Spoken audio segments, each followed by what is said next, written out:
In Colombia, at least one minor lost his life in the municipality of Bosconia after the heavy floods that affected the department of teleSUR. It is estimated that half of the municipality's population has partial or total losses in their homes.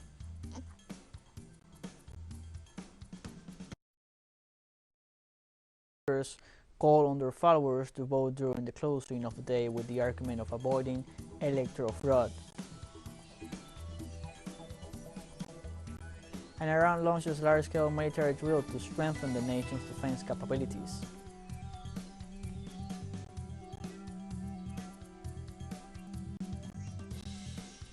Hello, welcome to From the South. I'm Luis Alberto Matos from the teleSUR studios in Havana, Cuba. We begin with the news.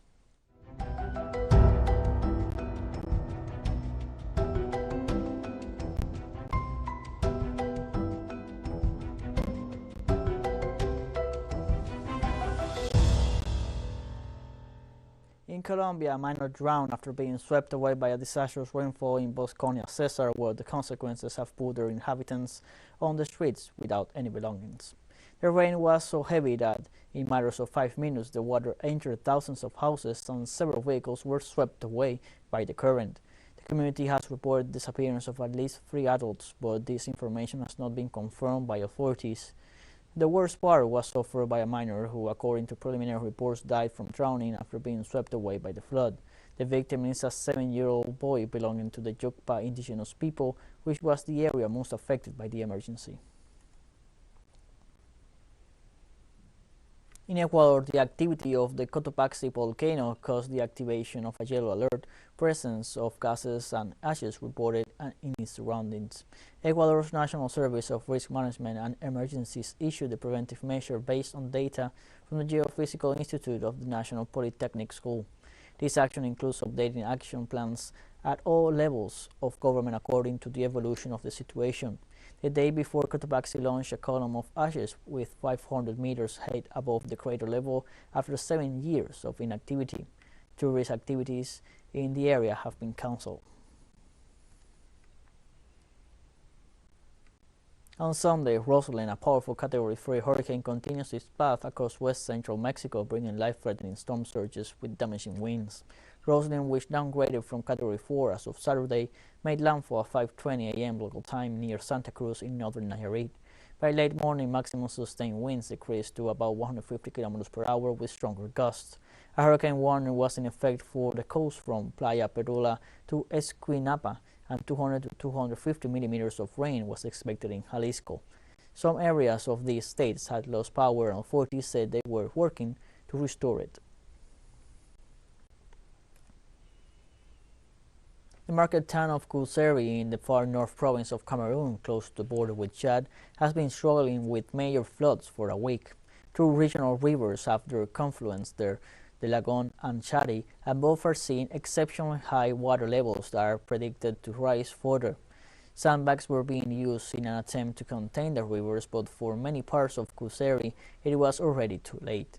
Homes in the town have been flooded, and people were seen walking through knee-high muddy water, carrying processions to try and save them from the floods. Families have been left homeless and have built temporary shelters from sticks and sheets on dry higher ground. The Lagon and Chari rivers separate Cameroon from neighboring Chad, which declared a state of emergency this week to help tackle the crisis.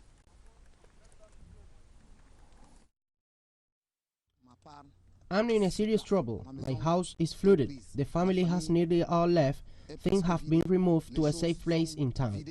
The town of Osiri and the district of the same name has been confronted for a little over a week by the flooding of the Logan and Chari rivers.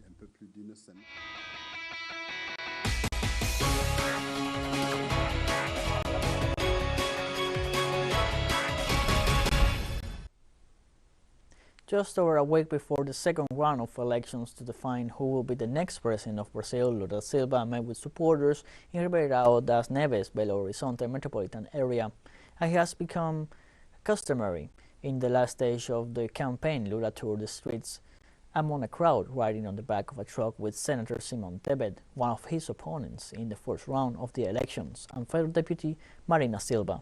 After the tour, the former president of Brazil said that in case of winning the elections next October 30th, he will set up a more representative government of Brazilian society in which there will be a larger participation of women, blacks and indigenous.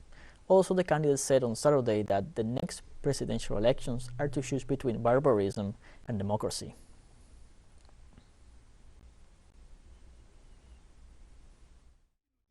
On the 30th of October, the people will have to choose between fascism and democracy. It's not only between Lula and Bolsonaro. It is between barbarism and democracy, between fascism and democracy, between inhumanity and humanity. This is what we will have to choose, and the day to decide is coming. Meanwhile, the current president and candidate for re-election, Jair Bolsonaro, chose the outskirts of Sao Paulo to be present during these Saturdays. Bolsonaro visited the town of Guarulhos together with his former minister and now candidate for governor of Sao Paulo, Tarcísio de Freitas. Bolsonaro has been campaigning in Brazil's largest cities since Thursday, hoping to narrow the over 650,000 vote gap between him and Lula in Brazil's most populous state. The conservative leader criticized during the day the most recent decision of the highest electoral court that prohibited some media from naming Lula as thief, unconvicted, or head of a criminal organization.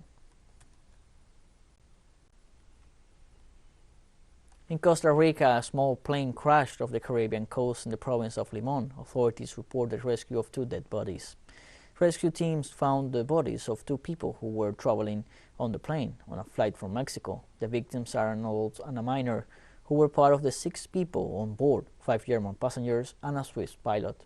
Reports indicate that the jet coming from Mexico to Limón Airport was owned by a 53-year-old German businessman who was traveling with his partner and children.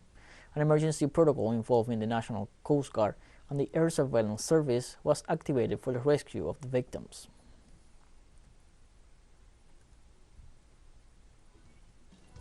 Let's take a short break, but first remember you can now follow us on TikTok at the account at teleSUR English, in which you'll be able to see news in different formats, news updates and much more. Other stories coming up, stay with us.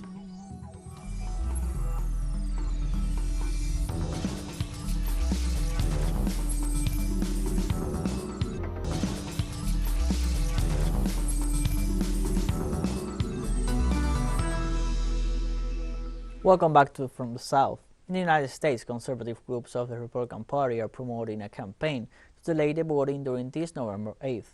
A group of Red Party activists who maintain without evidence that there was fraud in the previous presidential elections are calling on their followers to wait until the last minute to cast their ballots during the upcoming midterm elections. The exhortation is to vote in person during the last minutes of polling station operations and, in the case of mail-in ballots, to wait until the last minute to cast their ballots. The argument behind the campaign is that in this way they will be able to prevent an alleged plan of the Democrat Party to commit electoral fraud. In Italy, ultra-conservative Giorgia Meloni took office this Sunday as Prime Minister of the country after winning in September 25th elections. Meloni was inaugurated in a ceremony at the Palace of Chigi, seat of the executive, and became the first woman to lead the Italian government. Meloni won in an early election after the outgoing Prime Minister lost the backing of his coalition and was forced to resign. Meloni will head, together with President Sergio Mattarella, the most right-wing government in Italy since 1946, and among her main challenges is the management of the economy in the midst of the energy crisis and a public debt of 150% of the gross domestic product.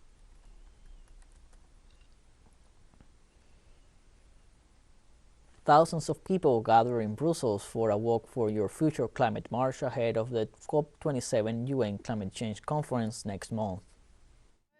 We demand as young people real action from the different governments for the planet, because it is our future that they are sabotaging and crushing because they want to make profit and they don't see it in long term. They only see the money they can make in the short term. What we want is real measures which begin to constrain the companies that do the most damage to the planet and that we save our future. And I think people need to realize, especially the politics also, that we are already in a major crisis, and this crisis is as serious or more serious than all the things we faced before in our lifetimes or anybody before us. So that's what the message should be today. On Sunday, crews aboard a humanitarian rescue ship rescued 38 people from a small fiberglass boat adrift in the Mediterranean.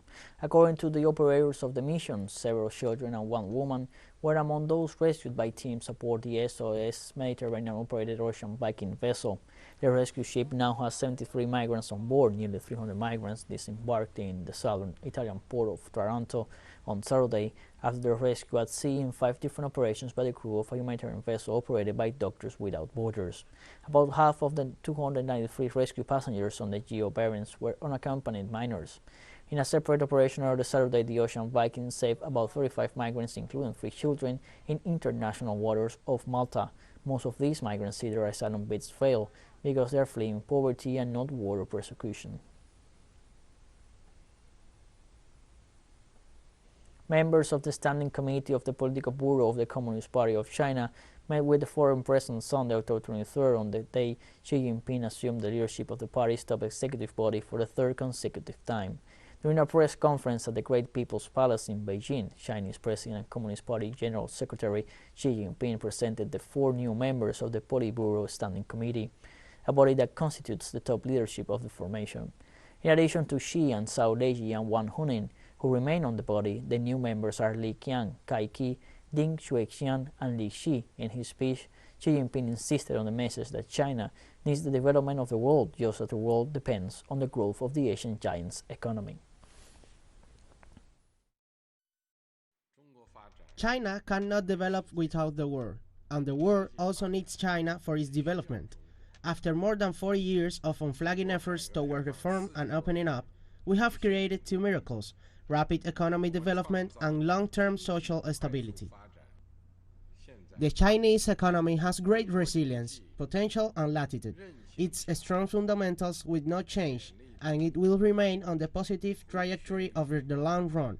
China will open its doors ever wider. We will be steadfast in deepening reform and opening up and on pursuing high-quality development.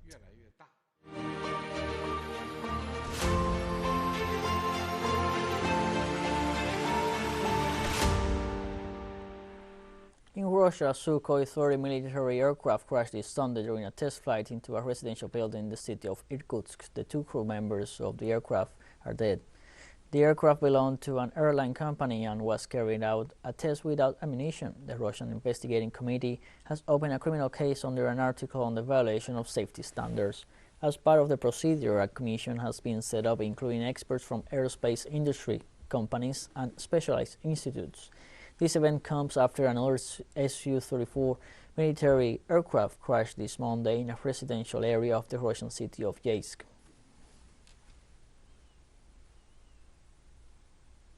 Russia's Ministry of Defense denounces once more that Ukraine continues to fire at areas surrounding the Zaporizhzhia nuclear power plant, threatening to create a man-made nuclear disaster. The Kiev regime continues provocations in order to create a threat of a man-made disaster at the Zaporizhzhia nuclear power plant. During the day, the artillery of the armed forces of Ukraine fired more than 30 artillery shells on the eastern outskirts of the city of Energodar and the territory adjacent to the nuclear power plant. The strikes were carried out from the Ukrainian-controlled areas of the settlements of Nikopol and Chernorofiovka in the Dnipropetrovsk region. The enemy's firepower was suppressed by return fire from Russian artillery units. In Russia, Deputy Prime Minister Denis Manturov considered it possible to extend the operation of the International Space Station until 2028. The senior official advocates the extension of operations based on the assessment of the Russian segment of the facility and explained the possible extension of its lifetime is subject to the consideration of the governments and national space agencies involved in the project. The U.S. agency NASA also declared in 2021 that the ISS can operate until 2030 and at the time called on participating partners including Russia to maintain their cooperation. We have more news coming up after a final short break, so don't go away.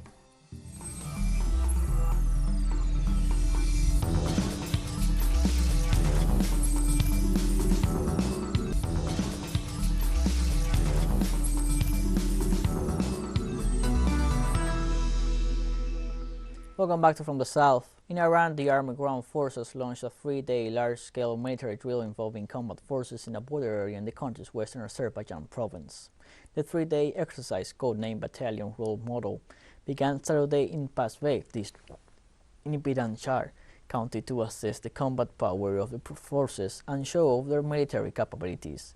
The forces are expected to conduct heli-borne parachute operations, night raids, helicopter combat, road control, high-altitude capture and offensive destruction, urban warfare during the drill, involving various units drawn from the Army's infantry, armored artillery, Army aviation, drone engineering, airborne, and electronic warfare divisions. In Lebanon, the World Health Organization delivered a second batch of aid to address the cholera outbreak in the country. The representative of the organization in Lebanon, Abdi Nasir Abu Bakr, stressed that delivering the kits with medicines and supplies will reinforce the management and treatment of patients. WHO reiterated its commitment to improve coordination and emergency readiness. Lebanon has 227 people infected and 7 dead in the outbreak, spread to at least 29 communities. Abu Bakr insisted that cholera is easily preventable if people have access to clean water, adequate hygiene facilities, and accurate information. In Somalia, 5 people were killed and 8 others injured in a terrorist attack in the port city of Kismayo. The action claimed by the terrorist group Al-Shabaab consisted of the explosion of a car bomb in the vicinity of the Tawakal Hotel, frequented as a meeting place for officials. The detonation also injured students at a nearby school. The group, which professes an ultra-conservative variant of Islam, pushes for the imposition of a radical version of Sharia law and has taken responsibility for other attacks in Somalia and neighboring countries, including the massacre at the Westgate shopping mall in Kenya in September 2013.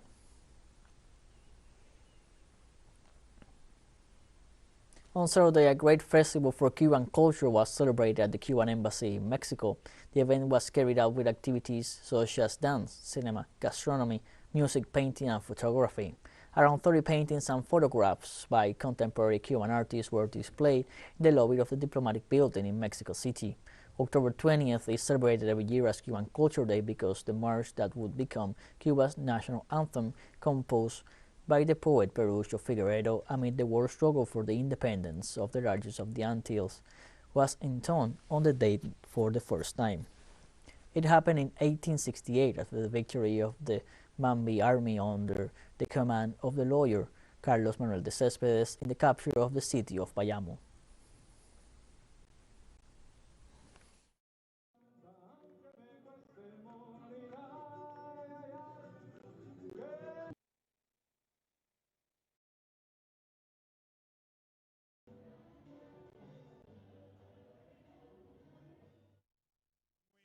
We are very happy to have had so many people who have wanted to come to our embassy today, both Mexican friends and a large number of Cubans who live here in Mexico, who are our compatriots and have come to join us. I believe that October 20th, the Day of Cuban Culture, is a very important date for Cuba, because it is the moment when for the first time our national anthem was sung. The anthem of the homeland was composed at that moment. Thousands of dancers take to the streets of La Paz on Saturday to celebrate the annual University Folkloric Entrance, a traditional folkloric fair held annually in the Bolivian capital. University of Entrance summoned in this opportunity 62 fraternities, dance groups that prepare themselves during the whole year for this type of outings. The 34th edition of the event had as its chosen theme the fight against violence against women, with the aim of prevention through personnel who sensitized and oriented the population. The parade took to the streets again after being suspended for 2 consecutive years due to the pandemic. After 2 years, we are finally coming back, returning to our traditions. This is the 33rd entry of the Higher University of San Andres. Here, everything that is folklore, our heritage, is revalued. Thank God we have come through the pandemic of COVID-19. We continue with our culture and our beloved University Folkloric Entrance. The North Indian city of Ayodhya retained its Guinness World Record by lighting over 1.5 million oil lamps and keeping them burning for 45 minutes as part of the celebration of Diwali, the Hindu festival of lights. Indian Prime Minister Narendra Modi witnessed the impressive spectacle, and thousands of visitors thronged the banks of the Saryu River this Saturday, where the lamps were lit. A fireworks and light show then illuminated the city's streets and riverbanks. Thousands of city residents also lit lamps in their homes and temples. The festival symbolizes the triumph of good over evil, marking the return of the Hindu god Rama home after 14 years of exile, defeating the mythological demon Ravana and rescuing his abducted wife Sita. Compared to last year, the city lit 600,000 more lamps to retain the record. We have more news. We have come to the end of this news brief. Remember, you can find these and many other stories on our website at telesurenglish.net. You can also join us on social media: Facebook, Twitter, Instagram, Telegram, and TikTok. For TeleSUR English, I'm Luis Alberto Matos. Thank you for watching.